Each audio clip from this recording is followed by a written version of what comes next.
زندگی تیزی سے گزر رہی ہے اور یہ انسان کو تھکا دیتی ہے.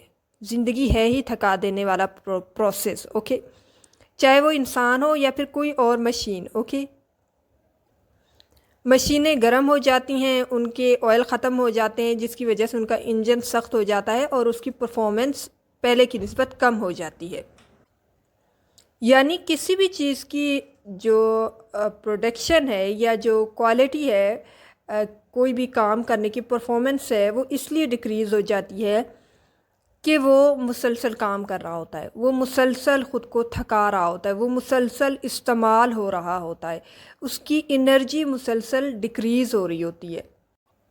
تو مشینوں کے ساتھ بھی ایسا ہی ہوتا ہے, اور انسان اس کی پروڈکشن کوالٹی کو پھر سے بہتر اور امپروو کرنے کے لیے اسے کچھ وقت کے لیے بند کر دیتے ہیں یا اسے آئل اور گریس وغیرہ سے صاف کرتے ہیں تاکہ وہ پھر سے اچھی پرفارمنس کر سکے.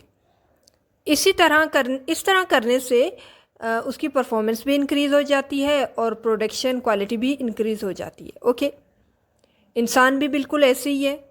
اگر آپ زندگی کی بھاگ دوڑ سے تھک گئے ہیں, زندگی کی بہت سی الجھنیں سلجھا نہیں پا رہے, سمجھ نہیں آ رہی کہ کیا کریں, کہاں سے شروع کریں, کہاں سے سلجھائیں. اوکے, تو بس آپ کچھ بھی نہ کریں, سست ہو جائیں اور زندگی کے ساتھ صبر کریں. خود کو سلو ڈاؤن کر دیں, تھوڑا سا ریلیکس ہو جائیں, پرسکون ہو جائیں,